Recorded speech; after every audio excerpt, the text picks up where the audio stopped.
guys, today I'm going to be showing you how to jailbreak the new 2.2.1 firmware that Apple released a couple of days ago now. So if you navigate over to my website, I'll put it in the description on the right, and click on this post here, 2.2.1 jailbreak released.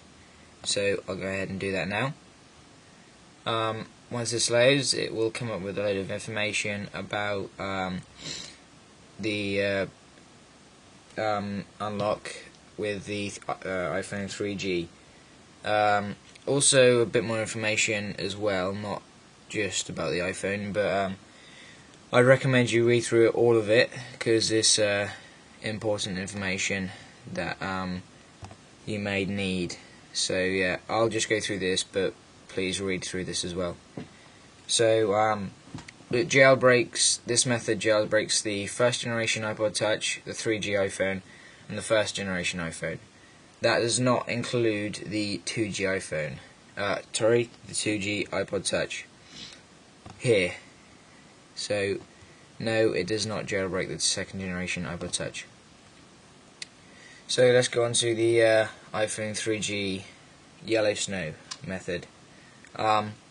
If you have 2.2 running and you want to keep the ability to use Yellow Snow, a different carrier other than O2 or AT&T, for example like T-Mobile or something, then do not upgrade or anything like that. You have to use PwnageTool to get around this. So I'll talk through this now. Yellow Snow only works on the 2.2 baseband firmware, which is 02.28.00. What 2.2.1 does, which is the new software, it upgrades the baseband to this one right here, 2.3.0. Yeah, so don't upgrade to that. What this baseband does in the 2.2.1 is it patches the injection hole. Just got some mail. So the chances are that the dev team won't be able to get Yellow Snow to work again if you have upgraded to that software with just doing a general iTunes update. So don't upgrade if you want to keep Yellow Snow.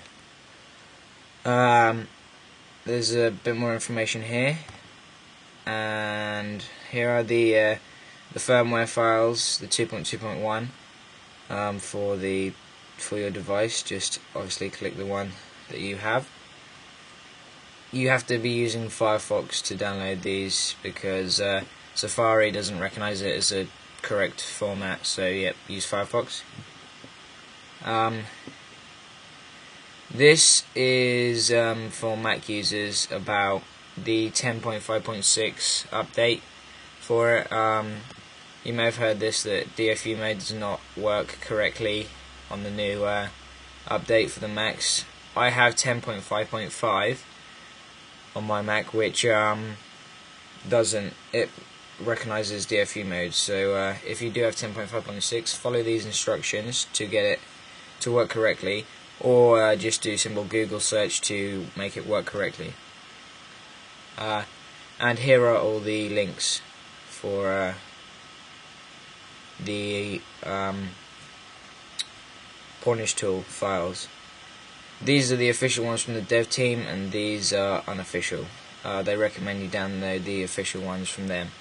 They say they are working on the Windows version, but they haven't released one from them yet. A Russian developer has updated the bundles so it is compatible with 2.2.1, and that is available to download here. So Windows users, click there. So now let's move on to PwnageTool. Okay, so we're now going to load PwnageTool. It's the new version. You can download it from my blog, which I just showed you. So it comes up with a warning message. It's 2 o'clock. Okay. Then I'm going to be using my iPod Touch first generation. So let's select that. I'll just tell you I just restored it to 2.2.1, so you may want to do that, but obviously if you have an iPhone 3G and you want Yellow Snow to work, then don't. But yeah, I have upgraded to 2.2.1, straightforward. So iPod Touch, continue. Now what it's doing is searching for 3 different firmwares. This takes quite a while, so I'll just wait for this to appear. While this is doing that, you might want to install something called apt backup. What that does is basically gets all the data from your iPod, all the things that you've installed from Cydia and your applications, I think, and when you come to restore it and it's on the new jailbroken firmware, you just reinstall apt backup, then click restore, and it installs all your files again. I haven't yet tested it out, but I've heard that it works, so yeah, you might want to look at that.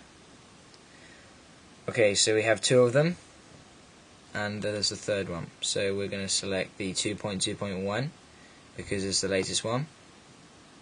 So continue. It's now going to create an iPod software file that you can use to restore your iPod Touch with. Do you want to continue? Yes. Okay, so the file will be placed on the desktop, so I'm going to skip this out because it takes quite a while, but that's basically all it does. 3/4 of the way through this process, it asks for your Mac password. Just type it in and then it should continue. So I'll come back to you when it's done. Okay, so there we go. It is completed making the custom firmware, and it's placed here on the desktop. So now pops up with this message: has your iPod Touch been pwned before? Does it have the pineapple logo? So mine doesn't because I just restored it, so I'm going to click no. Obviously if it does, then click yes. Most people will click no, so let's go ahead. Right, now all you need to do is just follow these on-screen instructions. So turn off the device, hold the power button, slide to power off. Okay, prepare to hold the power home buttons in 5 seconds. Okay, push them down for 10 seconds. 8, 9, 10. Okay, now we're going to release the power and continue to hold the home button. 10. Okay, there we go. We're just going to click check to the iTunes message. Okay to that. Right, so successfully entered DFU mode. Close the PwnageTool application, start iTunes and restore with the custom firmware. So we're going to click OK, just do what it says. Command Q out of PwnageTool, go across to iTunes. You may have noticed that message that just came up. So we're just going to unplug the iPod and then plug it back in again, and then it should recognize it. There we go. So iTunes has detected an iPod in recovery mode. So click OK. Right. Now what we do here is Alt for Mac users or Shift for Windows users. So I'm on Mac, so we're going to click Alt Restore, and it should pop up with this box, exactly the same on Windows. So we're going to do the custom firmware. I think this is the one. Let's just wait. Custom, yep it is, so let's click open and it should start extracting the software. So this is basically it, but I'll just come back to you when this is completed doing that. Okay, so it's now done the restoring my iPod with the custom firmware that we made with PwnageTool. Just to show you that it's on 2.2.1.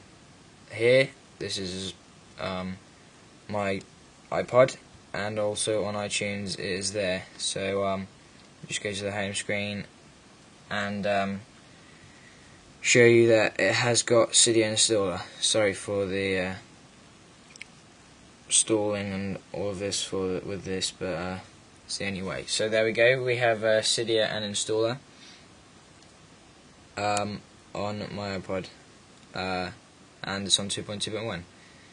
So yeah, please subscribe and see ya.